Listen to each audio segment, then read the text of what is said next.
Bitcoin bitcoin bitcoin, जी हाँ दोस्तों, अभी हर जगह सिर्फ और सिर्फ बिटकॉइन की धूम मची हुई। जहाँ देखो तहाँ बिटकॉइन। आजकल बहुत सारे एडवर्टाइजमेंट देखने को मिल रहे हैं कि बिटकॉइन में इन्वेस्ट करें, बिटकॉइन इन्वेस्ट करें।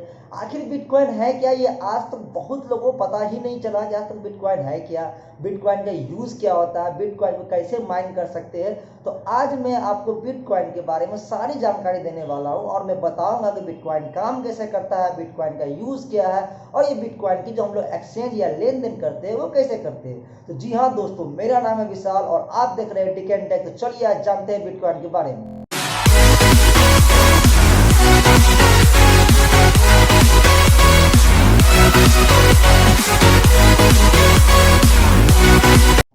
जी हाँ दोस्तों, बात करते हैं सबसे पहले बिटकॉइन के बारे में। तो बिटकॉइन को 2009 में इंट्रोड्यूस किया गया था मिस्टर सतोशी नाकामोटो के द्वारा। आखिर बिटकॉइन है क्या, तो बिटकॉइन को सिंपल लैंग्वेज में हम लोग एक क्रिप्टो करेंसी भी बोल सकते हैं। ये एक ऐसी करेंसी है जो डिजिटल स्टोर होती है, यानी कि ये सिर्फ और सिर्फ हम डिजिटल में ही यूज़ कर सकते हैं। जैसे अगर मैं बात करूं कि इंडियन डॉलर एंड यूरो, ये एक प्रॉपर करेंसी है जिसको हम लोग देख सकते हैं, जिसको छू सकते हैं, जिसको गिन सकते हैं और जिसका यूज भी कर सकते हैं। लेकिन बिटकॉइन एक ऐसी करेंसी है जो इलेक्ट्रॉनिक मीडिया में आपके मोबाइल में स्टोर रहती है, आपके अकाउंट में स्टोर रहती है, जिसका इस्तेमाल हम लोग लेन देन के रूप में कर सकते हैं।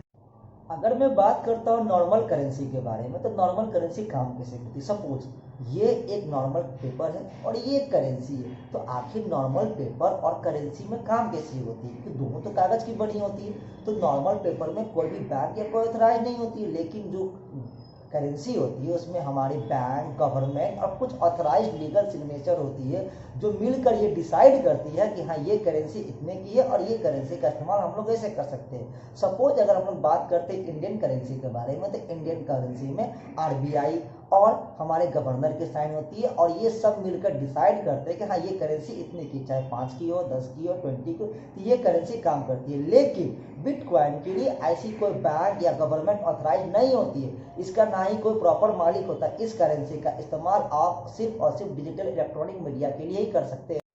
तो दोस्तों, जानते हैं कि बिटकॉइन क्या है, इसका यूज़ कैसे है और इसे कैसे आप कमा सकते हो। तो अगर मैं करेंटली बात करूँ एक बिटकॉइन की कीमत तो करीब करीब 48,000 डॉलर के आसपास, मतलब सिंपल अगर मैं बात करूँ तो 35,52,000 रुपये के आसपास। और इसकी जो रेट है वो फ्लक्चुएट करती थी, क्योंकि इसे कोई कंट्रोल करने के लिए, ऑथराइज करने के लिए कोई लीगल बैंक या गवर्नमेंट नहीं है, इसलिए जो इसकी वैल्यू है वो हमेशा फ्लक्चुएट करते रहती है। अगर बात करूँ बिटकॉइन की यूज कैसे होती है, तो बिटकॉइन का यूज हम लोग 1 to 1 के रूप में कर सकते हैं। सपोज आपको मुझ पे भरोसा है, मुझे आप पे भरोसा है, तो आपने मुझे कुछ सामान दिया, उसके बदले मैंने आपको बिटकॉइन एक्सचेंज कर दिए। तो बिटकॉइन का यूज हम लोग एक्सचेंज के रूप में भी कर सकते हैं।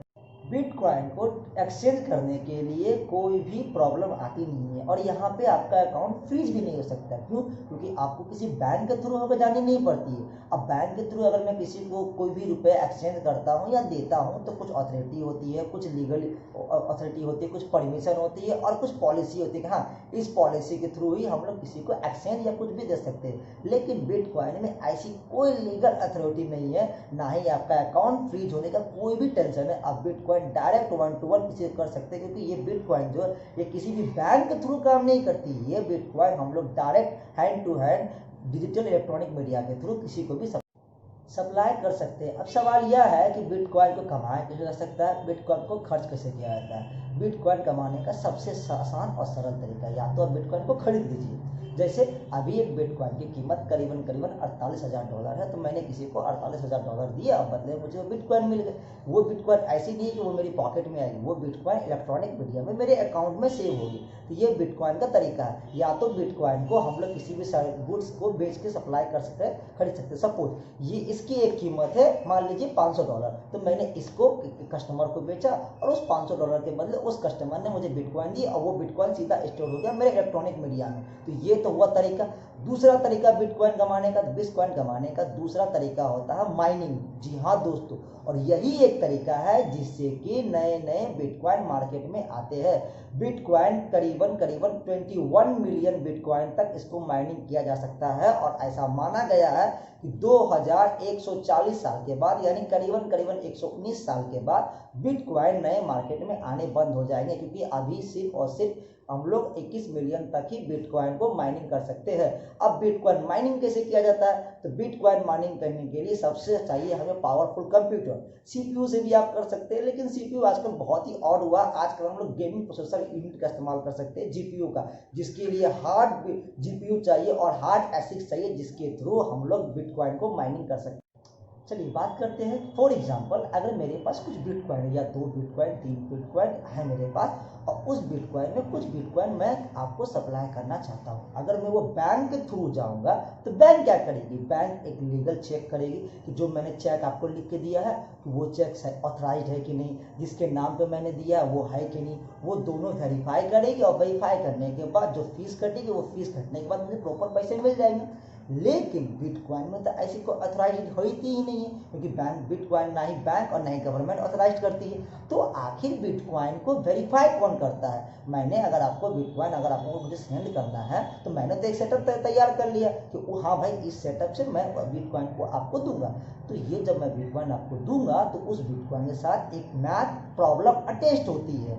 उस मैथ प्रॉब्लम को एक बीच में जो बंदे होते हैं वो क्या करते हैं, माइनिंग के द्वारा उस मैथ प्रॉब्लम को सॉल्व करते हैं। माइनिंग कैसी होती है, मैंने जस्ट आपको बताया। माइनिंग के लिए मुझे कंप्यूटर, हार्ड जीपीयू और एसिक्स की आवश्यकता पड़ती है। इसके थ्रू हम लोग एक मैथ प्रॉब्लम जो अटैच्ड आती है उस मैथ प्रॉब्लम को सॉल्व करते हैं और वेरीफाई करके सामने वाले बंदा को हम लोग बिटकॉइन सेंड कर देते हैं। उसी के चलते जो हमें कमीशन मिलती है वो बिटकॉइन हम लोग माइनिंग करके कर सकते हैं। और ऐसे ही नए नए बिटकॉइन मार्केट में भी अवेलेबल होते रहते हैं। अगर मैं बात करता हूँ बिटकॉइन के बारे में, तो एक बिटकॉइन को हम लोग 8 भागों में बांट सकते हैं। सपोज जैसे इंडियन रुपीस की अगर बात करते हैं तो एक रुपीस में 100 पैसे, या डॉलर में $1 के बराबर 100 रेंड होते हैं। लेकिन बिटकॉइन को 8 भागों में बांटा जा सकता है, जैसे 0.00001 करके। तो ये बिटकॉइन को बांटा जा सकता है और इसको बोलते हैं एक सतोशी। यानी एक सतोशी में डेसिमल के 8 बिटकॉइन होते हैं। यानी किसी को मैं 0.0000001 यानी कि एक सतोशी। अब या तो मैं उसे किसी को 0.001 बिटकॉइन दे दूं, किसी को 0.0001 बिटकॉइन दे दूं, किसी को 0.1 बिटकॉइन दे दूं। तो ऐसे करके मैं बिटकॉइन को डायरेक्ट खर्च कर सकता हूं। ऐसे नहीं कि मैं किसी को 1 बिटकॉइन या 2 बिटकॉइन खर्च कर सकता, ऐसा इस्तेमाल नहीं कर सकते। हम लोग बिटकॉइन को 0.00 रुपये इस्तेमाल कर सकते हैं। अगर मैं बात करता हूं दोस्तों, तो बिटकॉइन कोई स्टेबल करेंसी नहीं है, इस पे कोई लीगल अथॉरिटी तो है ही नहीं, इसलिए इसकी रेट कभी फ्लक्चुएट करते रहती, कभी ऊंचे कभी नीचे। तो ये एक टाइप का रिस्क बना होता है। या तो मैं उसे रखूं, अगर मैंने बिटकॉइन किसी से कुछ रुपए में खरीदे हैं तो कल होकर अगर उसकी रेट गिर जाती है तो या तो मेरा लॉस होगा, और वही अगर प्रॉफिट में होती है तो या तो मेरा प्रॉफिट है। तो वो मेरा एक टाइप का मेरा रिस्क है कि आखिर मैं उस बिटकॉइन को अपने इलेक्ट्रॉनिक मीडिया में कैसे सेव करके रख सकता हूँ। जैसे अब बात करता हूं जो बिटकॉइनिंग की माइनिंग होती है, तो जो बिटकॉइनिंग के साथ एक प्रॉपर एक अच्छी मैथ्स प्रॉब्लम अटैच्ड होके आती है, तो उसको माइनिंग किया जाता है। उस मैथ प्रॉब्लम को सॉल्व किया जाता है एक हार्ड कंप्यूटर जीपीयू के द्वारा। अगर सपोज अगर उस समय वो जीपीयू या कंप्यूटर लॉस्ट कर जाए, अब भाई मशीन हो या इंसान हो, किसी ना किसी को कभी ना कभी प्रॉब्लम आती ही आती है। अगर वो सॉफ्टवेयर करप्ट कर जाता है तब क्या होगा कि वो बिटकॉइनिंग व मैथ दोनों चले जाएगी। इसका मतलब कि हम लोग बिटकॉइन को खो देते हैं। अब हम लोग बिटकॉइन को, जितनी बिटकॉइन को मैंने भेजा है वो बिटकॉइन वापस आने वाला है नहीं, क्योंकि ये जो डिजिटली मीडिया है वो सॉफ्टवेयर क्रैक कर दिया। और जब सॉफ्टवेयर ही आपके पास नहीं रहा तो आप कहाँ से लाओगे? सपोज कोई इंसान ही मर गया, आप इंसान को जिंदा करके कैसे उठाओगे? वो तो पॉसिबल ही नहीं है। तो उसी तरीका से जो डिजिटल इलेक्ट्रॉनिक मीडिया है वो तो आपका चला गया। तो इसमें आपकी क्या होती है कि बिटकॉइनिंग जो आपने किसी को भेजा है वो बिटकॉइन वहीं पर आ जाती है और उसको आप लोग वापस कर नहीं सकते। तो इस बिटकॉइन में एक टाइप का ये भी रिस्क है।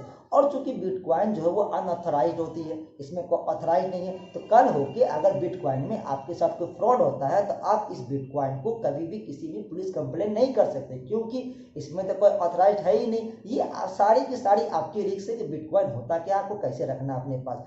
जी हाँ दोस्तों, बिटकॉइन के बारे में एक और बात बहुत ही इंपॉर्टेंट है कि जो बिटकॉइन है वो सभी देश में लीगलाइज नहीं है। वो कुछ कुछ देश में लीगलाइज है तो कुछ कुछ देश में लीगलाइज नहीं। सपोज कहीं आप जा रहे हैं और वहाँ पे बिटकॉइन अगर लीगलाइज ही नहीं है तो आप बिटकॉइन का वहाँ पे सप्लाई कर ही नहीं सकते, बिटकॉइन आप किसी को दे ही नहीं सकते। तो बिटकॉइन उसी जगह इस्तेमाल कर सकते हैं जिस कंट्री में बिटकॉइन को ऑथराइज दिया गया। लेकिन वो बिटकॉइन बैंक और गवर्नमेंट के बीच से नहीं है। तो ये बात आप बिल्कुल ध्यान से उतार दीजिएगा कि इस बिटकॉइन को आपको बैंक और गवर्नमेंट ऑथराइज करती है, नहीं, ये बिटकॉइन किसी का मालिक नहीं होता। ये बिटकॉइन खुद काम करता है, इलेक्ट्रॉनिक मीडिया से आपके अकाउंट में जुड़कर रहता है। बिटकॉइन जो होते हैं वो सिर्फ और सिर्फ आपके होते हैं। ऐसा नहीं कि जिसके पास बिटकॉइन नहीं है वो बिटकॉइन यूज कर सकता है, वो कर ही नहीं सकता, क्योंकि उसके पास बिटकॉइन है ही नहीं। तो जिसके पास बिटकॉइन होते हैं वही बिटकॉइन का यूज कर सकता है। सपोज जानने वाली एक और बात है कि अगर मैं बिटकॉइन को अपने इलेक्ट्रॉनिक अकाउंट में रखता हूँ, अगर मैं उसका पासवर्ड भूल गया तो वो भी गया, क्योंकि वो फिर रिकवर होने वाला नहीं है। तो बिटकॉइन भी वो आप अपने रिस्क के अकॉर्डिंग रख सकते हैं। मैं आशा करता हूं दोस्तों कि आपको बिटकॉइन के बारे में बहुत सारी बातें जानने को मिली होगी कि आखिर बिटकॉइन है क्या, इसे कैसे हम लोग डायरेक्ट काम कर सकते हैं या परचेस कर सकते हैं, बिटकॉइन को कैसे माइनिंग कर सकते हैं, क्या मैथ्स प्रॉब्लम अटेस्ट होती है, कैसे जीपीयू के द्वारा काम कर सकते हैं।